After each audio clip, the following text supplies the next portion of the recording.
the City of Griffin Board of Commissioners this February 14th, 2017, St. Valentine's Day, to order.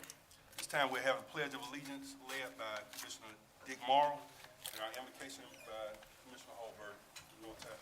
Please rise and join me.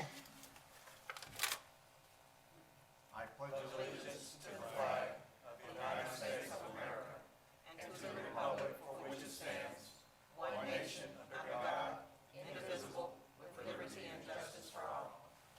Please join me in prayer. Father, we are here today to ask for your blessings and guidance in the performance of our duties as elected officials. We pray for strength, love, knowledge, and understanding. Help us to recognize and solve the problems that are presented. Make our solutions fair and just to the best interest of everyone.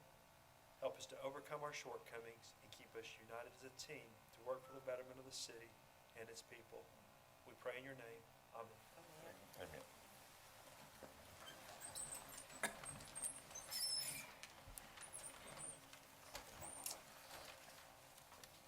Get Mr. approval of Chairman, the I make a motion to approve the agenda as presented. Second. Got a motion by Mr. Holberg, second by Mr. Morrow to approve the agenda. Item number 1, under presentations and delegations. Wants to vote? Oh, I'm sorry, vote on the agenda. I'm sorry, all in favor, signify by raising your hand. Any opposed? Pull the borrow. All right, that's 7-0. Sorry about that. Valentine's Day got me all messed up here. Sorry about that. All right. Item number 1, recognize Nate Miller, rescue technician, firefighter with the City of Griffin's Fire Department as the January 2017 Strongest Link Award. Fire Chief Tommy Jones will address. Commissioners, it's a pleasure to be back with you for a second month in a row to recognize one of our fine gentlemen, team members as our strongest link. I'm here to present rescue technician Nate Miller. Nate has been with us a little over 10 years. One of the interesting things about Nate is the fact that one of the things we have striven to do at Griffin Fire Rescue is create a culture where we can attract some of the best talent available. And we actually took Nate away from Macon Fire Department, came from a much bigger department to come and join our little team here. And last month, rescue technician Josh Whitten was recognized as our strongest link for some of the contributions that he made going over and above, to give us that valuable training I discussed with you last time. Rescue technician Miller has done the same thing. Now, I mentioned to you that he came from Macon, and one of the jobs that he did in Macon, he was an expert in aerial operations, and that's those big ladder trucks that cost so much money. And when the voters of this community approved us to get a $1.1 million ladder truck, we went right to Nate to help us out with this. Nate knows so much about these things and the safe operation, because you can do a lot of damage and hurt a lot of people if you do an aerial truck wrong. And again, the responsibility of a $1.1 million truck is just incredible. And I know you didn't want to see that thing wrecked or damaged in any way. So we got Nate, and Nate set us up a wonderful a program where he trained everybody in our department. And we're very confident that Truck 2, that $1 million piece of equipment, is out there running calls now, and the people who are staffing it are ready to go because of his outstanding work and extra effort he came in off duty on his own time to do, and we're so pleased for that. Besides being an expert on aerial operations and a 10-year firefighter with us and former with Macon, Nate is also a licensed scuba diver and actually helped us set up our water rescue program. And believe it or not, we actually do have a water rescue program. Like rescue technician Whitten, he is a member of the Georgia Search and Rescue Team, and he's also an EMT. So at this time, we are pleased to present the strongest link to rescue technician Nate Miller.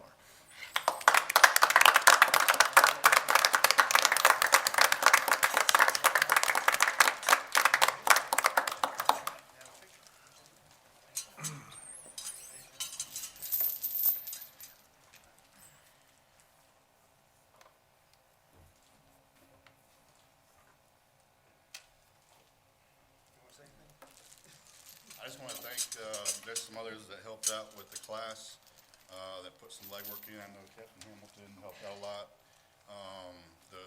The guys from Sutphin that built the truck, they were very instrumental in helping us with the information on the truck, and there's a couple other firefighters that helped in teaching the class too. So I wanted to thank them, and it couldn't have been done without them either.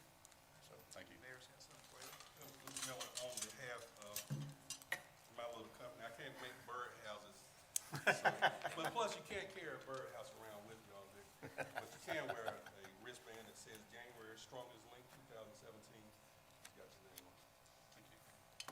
Congratulations.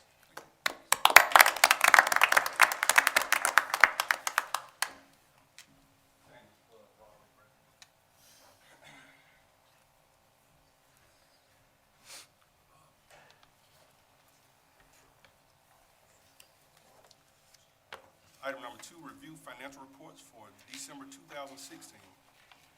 Chief Financial Officer Marcus Schwab will address. Good evening, Mr. Chairman, Commissioners. As usual, we'll start off with the cash flow statement there. Not cash flow, the cash balance report. Any questions?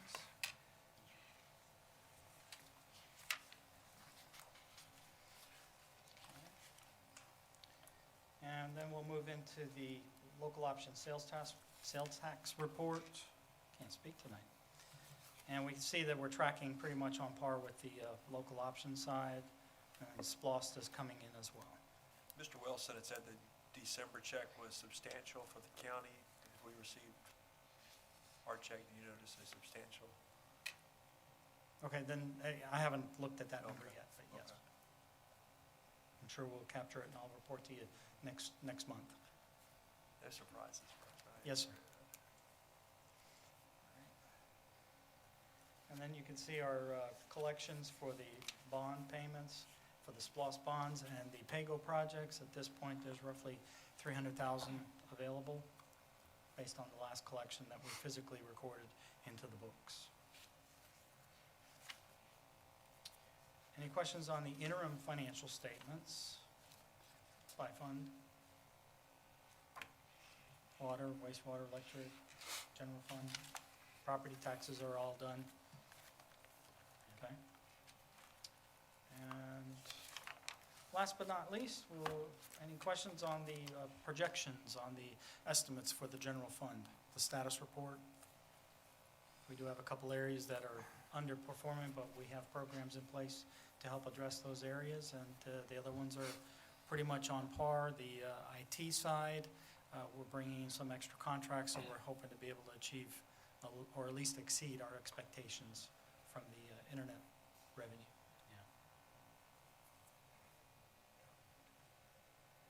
Any questions? Question, comment? Very good job. Thank you. Thank you, Mr. Schwab. Thank you. At this time, the chairperson opens the floor to comments from the audience. Comments should relate to a specific agenda item not listed on the agenda for a public hearing or to a concern within the jurisdiction of the city. Commission meetings serve the purpose of conducting city business and are not a forum for the unlimited expression of opinion. Chairperson reserves the right to limit comments to matters germane to the city business and may refer speakers to the city manager or other staff for resolution. We have anyone on our left that would like to come before the board today? Anyone on the left? Is there anyone on my right that would like to come before the board? Anyone on the right? There being none, we'll go on to our public hearings. Public hearings are conducted to allow public comment on specific advertised issues such as rezoning ordinances, policy development, operating budgets, and other legislative actions to be considered by the city commission. Item number 3 tonight is receive public comment on the water wastewater rate increases that were adopted at the January 24, 2017 Board of Commissioners meeting. Public Works Director Brent Keller will address.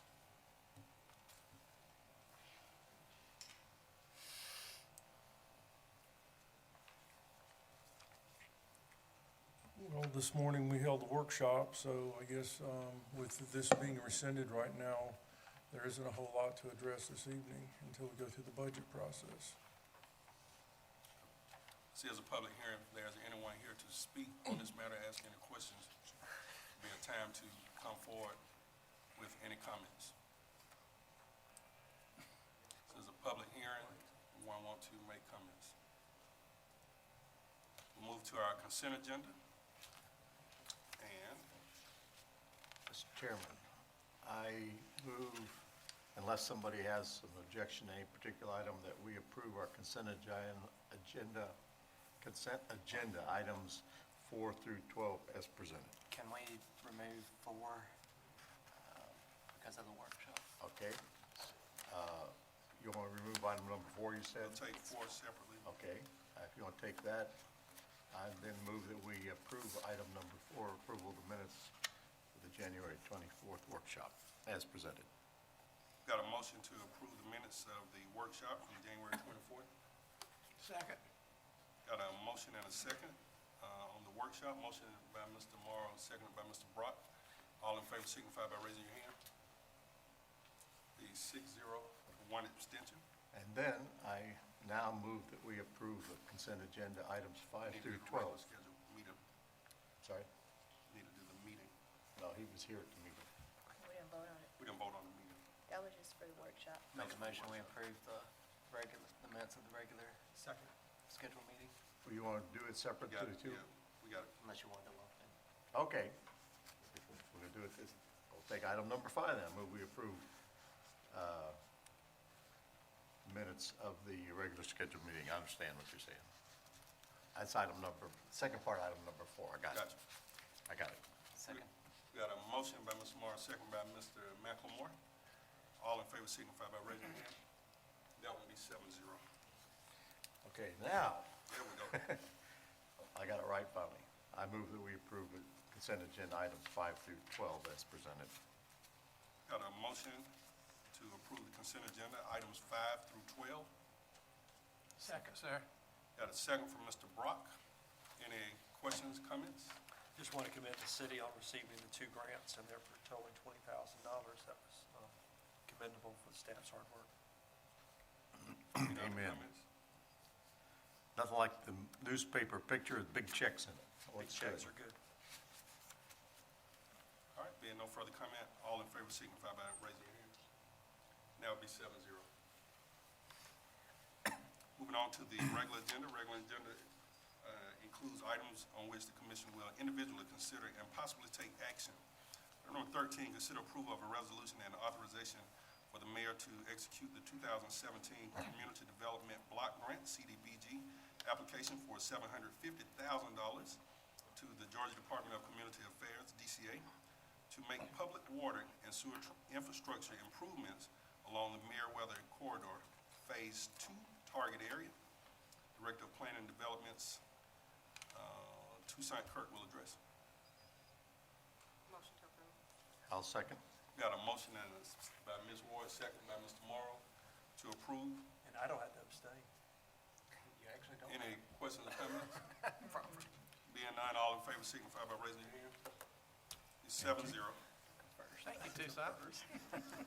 Item number 14, consider on first reading a request to amend the Code of Ordinances of the City of Griffin, Chapter 22, Building and Building Regulations, Article 2, Permit Sections 22-51 to add subparts F and G. Staff Attorney Jessica O'Connor will address. Good evening. We do have one thing that we wanted to point out in Section G, the indebtedness to city. It does say unless there has been prior arrangement made, then if you have any kind of taxes or fines or other assessments due to the city, those will have to be paid. We just wanted to reiterate, though, that the prior arrangement could be that you pay your taxes late. That's fine. We're not going to say that you then can't come in and pull a permit on a property. It could be that you have absolved yourself of that debt because of a bankruptcy or a foreclosure. So I just wanted to make mention that that is trying to be discussed through the, unless prior arrangement has been made, and that'll be looked at on a case-by-case basis by the planning and development staff who is reviewing those permits to be able to issue them. I have some heartburn with this, and let me explain what happened in 2 or even more cases.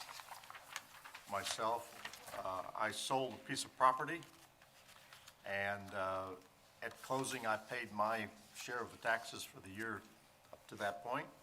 The buyer received that money at the end of the year. The buyer did not pay the taxes, and then you discover that you're delinquent because the tax bill is in the name of the owner as of January 1, and all of a sudden, my name is on the internet, I didn't pay my taxes, and all this brouhaha, and you go, wait, I paid my share of the taxes. And in 2, and actually one other case, I paid all the taxes again myself personally, just to get my name off of the news. And the other one was the fire at the courthouse. I paid some taxes twice that year because my check was for multiple properties and I couldn't prove individual properties. So I have a history of paying taxes a second time because of others' failure to perform, and it's under my skin. So when you say that there is a, what's the word, a prior arrangement, I have a very difficult time saying, what is the prior arrangement? Because this stuff happens.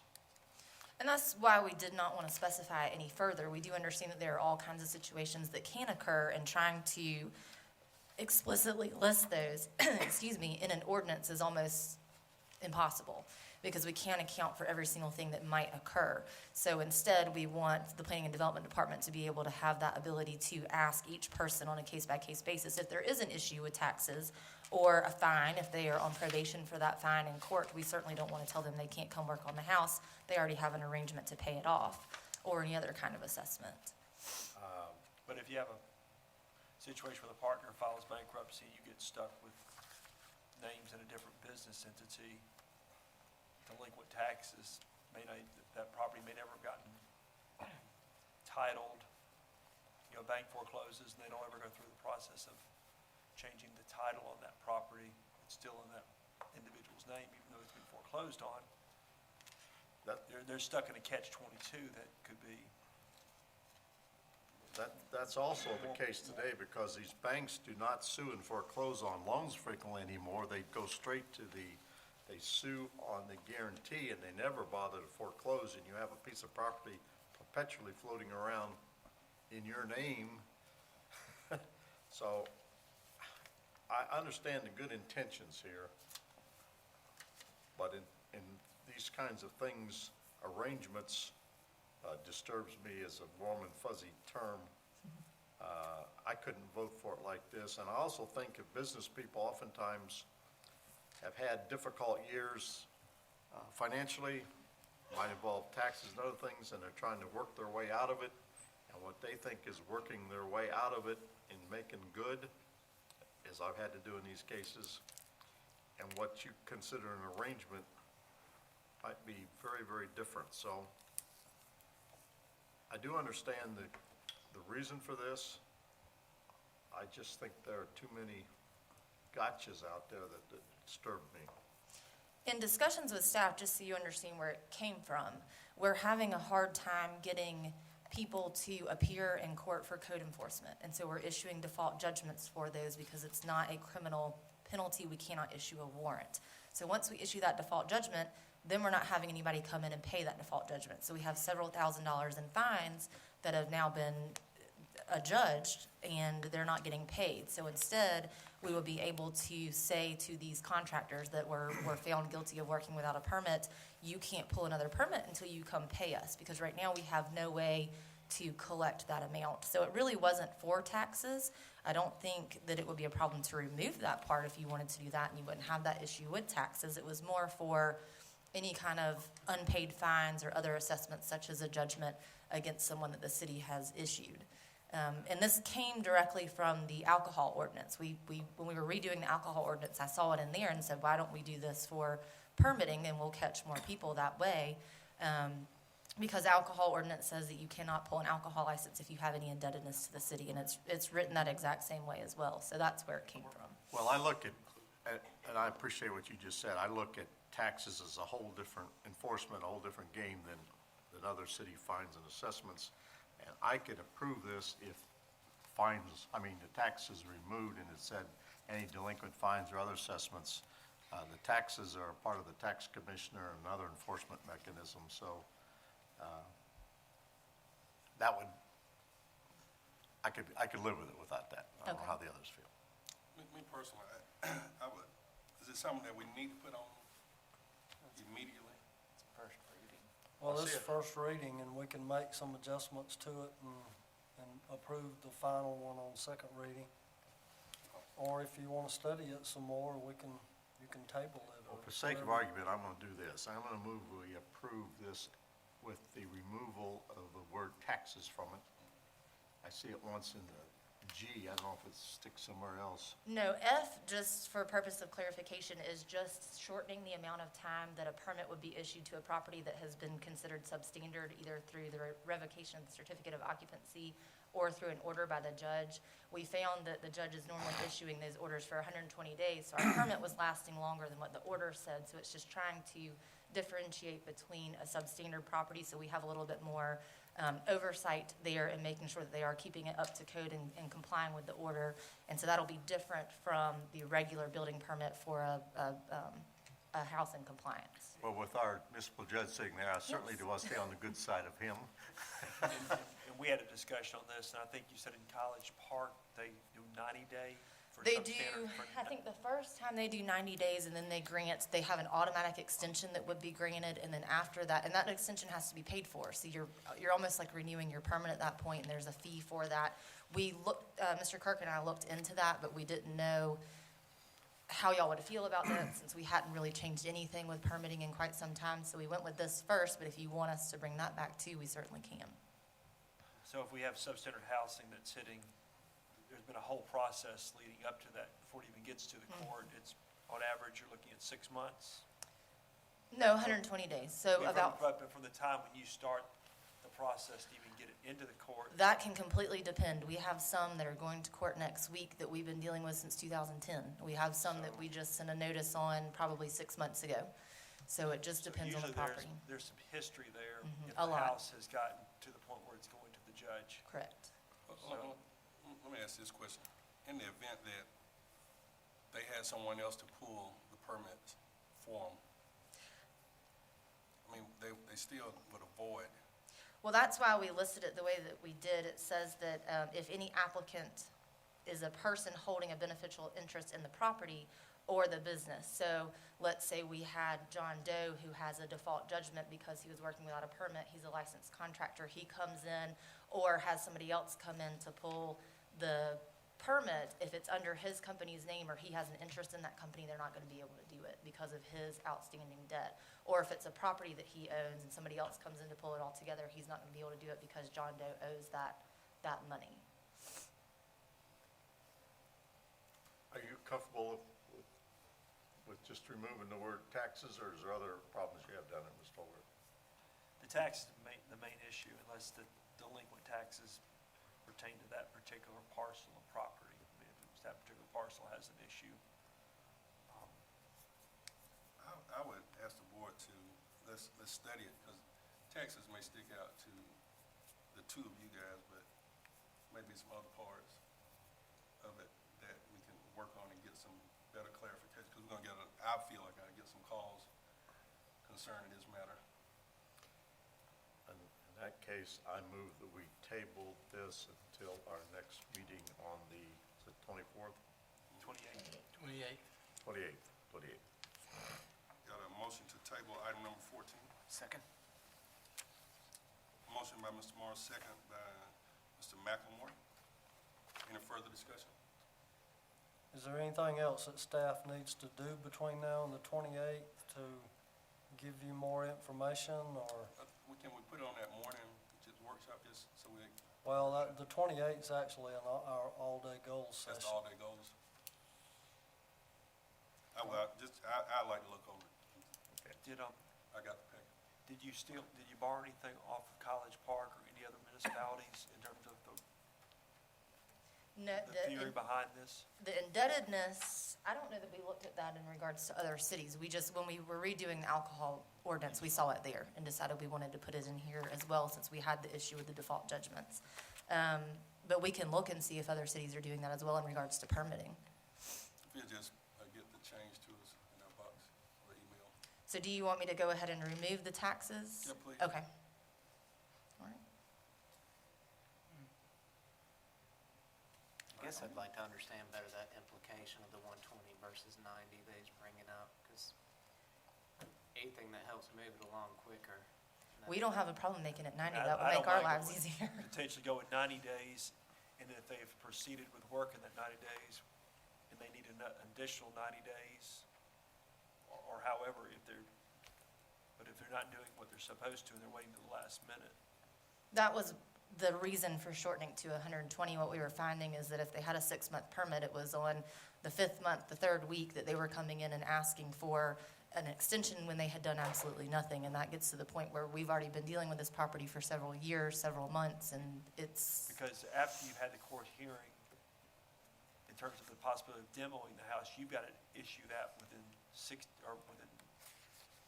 months of that. no, it depends on the judge's order. Our orders are valid for 270 days from the date that we're allowed to demolish the property. So if he gives them 30 days to fix it up, then we have 270 days on that 31st day. If it's 6 months, it's 270 days on that 6-month, then first day. So that order is sort of fluid depending on the time that he's given us in the order. Any further comment? Thank you. All right, all in favor of the table, please raise your hand. Be 7-0.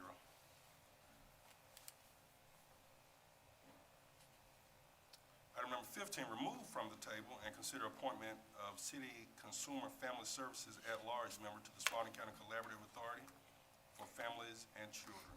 Mr. Chair, I move that we remove from the table this item. Second. We got a motion by Mr. Morrow, second by Mr. McLemore to remove from the table. All in favor signify by raising your hand.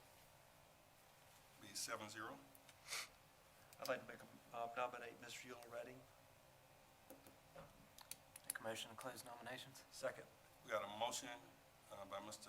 McLemore to close nominations with Ms. Eula Redding as a person, second by Mr. Holberg. Any questions, comments? Being none, all in favor signify by raising your hand. Be 7-0. Ms. Eula Redding will be on the Spalding County Collaborative. Item number 16, consider approval of a resolution for the Housing Authority of the City of Griffin, Georgia, to issue revenue bonds in an amount not to exceed $62 million to Regional Housing and Community Services Corporation, a California nonprofit corporation, or a designated subsidiary thereof for the purposes of financing the acquisition, construction, furnishing, and equipping of a senior living community. Mr. Drew Whalen will address. Mr. Chair. Good evening. Mr. Bob Dull, the Executive Director of the Housing Authority, is with us here tonight. I'd like to recognize him. The Housing Authority of the City of Griffin is a rather unique entity in the sense that since we do not have a county housing authority, its range of operation or area of operation extends 10 miles beyond the city limits. So it can actually operate extraterritorially in both the city and in the county.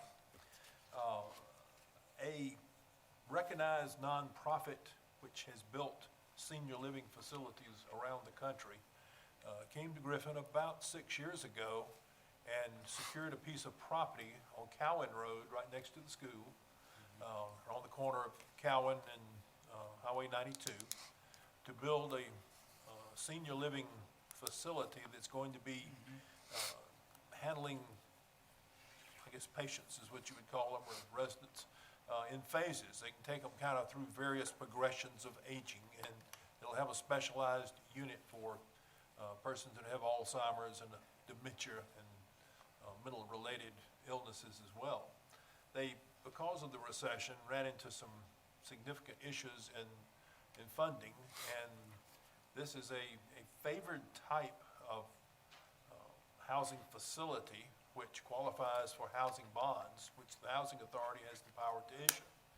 So the Griffin Housing Authority has committed, even though this is just outside the city limits, it's still within their area of operation, and they've committed to issue revenue bonds of up to $62 million. As a requirement, because these are housing bonds, not like water and sewer bonds that you're accustomed to issuing, it has to fall within a allocation cap, is what it's called. And the Department of Community Affairs regulates that cap within the state of Georgia, and they make quarterly allocations of the state's amount of these type of bonds. They're kind of quasi between private activity bonds and pure tax-exempt bonds for governmental purposes. So the allocation has been approved for the Housing Authority for this project. The TEFRA hearing was duly advertised and held yesterday. I understand and passed out to you a moment ago a certificate that I received late yesterday afternoon from the Housing Authority's attorney certifying that the hearing was conducted, that no one attended, and there was no comment received as such, so there's no opposition of any sort to it. What you're asked to do is to approve this resolution, which is really just a approval of the fact that the Housing Authority has seen fit to fund these bonds.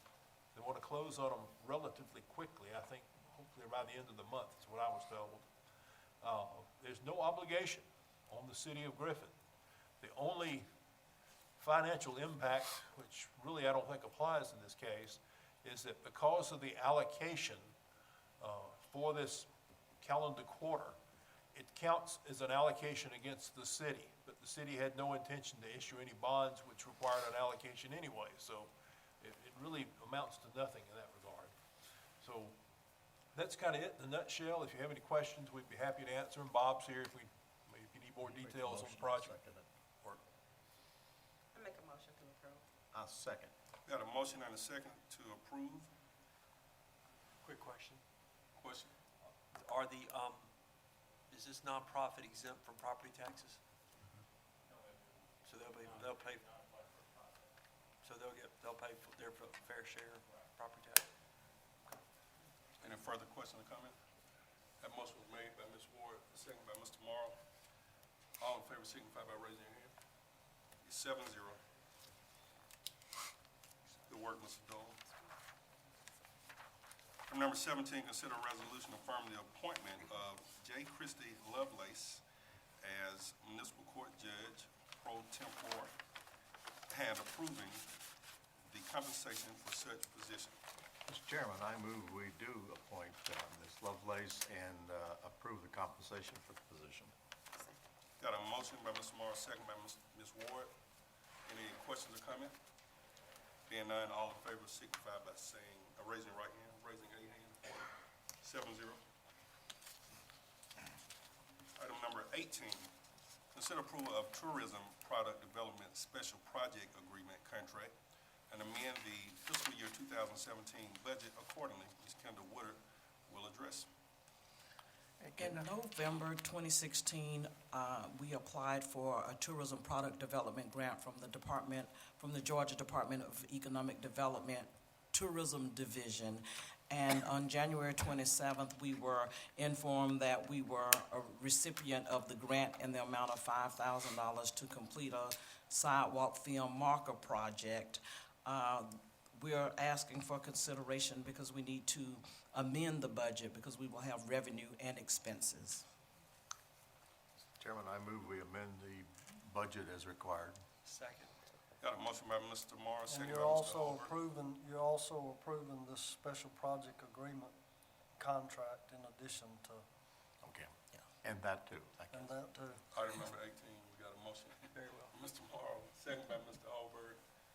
Any further discussion, questions, comments? Being none, all in favor signify by raising your hand. Great work. 7-0. So, Thank you. We didn't see a big check picture. Yeah, I saw it. I assume that's why I can't bring it up. They go in every building, lock one another. All right, Mr. City Manager.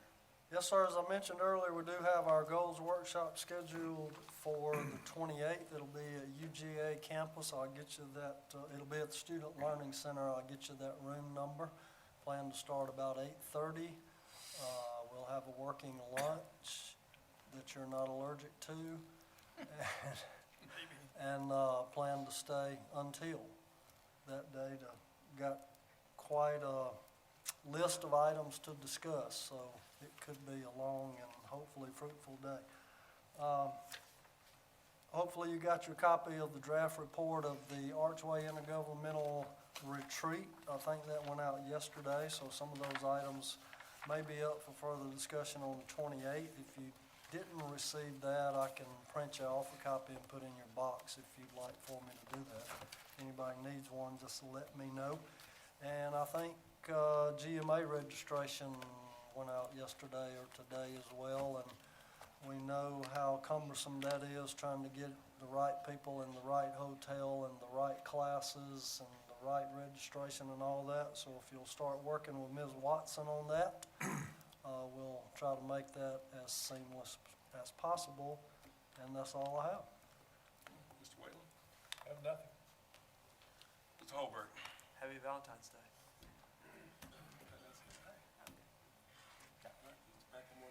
No comment. Mr. Brock? Let's go. I gotta take my wife to Valentine's dinner today. Go Jags. Yeah, I apologize. I have to make a comment, and I hope it doesn't come across too harsh, but something was said this morning in our meeting that disturbed me greatly, and I'm going to address it generically and not personally. We were discussing plaques, the names of our men and women who died in wartime service for this community and our country. These are the names on the war memorials, and as part of this project, it's to put those plaques around the city. And I'm going to remind folks that these are the men and women who died protecting this country in our wars, and in my opinion, whether they actually fought in the war or not, as these did, or others who died in uniform in service to our country, even during peacetime accidents and things, are to be honored. Especially, there are 10 or more tombstones out there with military servicemen and women who are friends of mine who died not only in war but in peacetime, and I take this quite seriously. But with this comment, as we were discussing what's dignified and appropriate, the comment that really disturbed me was that why is this group so special? And it bothers me that anyone would not think that the men and women who died in service and earned the right for anyone on this board or other places to have any opinion, whether we appreciate that opinion or not, and have the right to speak that opinion, is directly related to these men and women who did die in service to our country. So for anyone who does not understand, who does not appreciate the fact why this group of names is special, I feel sorry for him. Thank you. All right, and with that, I would like to wish everyone a happy Valentine's Day. And once again, in the words of Mr. Holbert, thank you to our amazing staff for all the hard work that you do. This time, entertain a motion to adjourn. Make a motion to adjourn. Go Jags.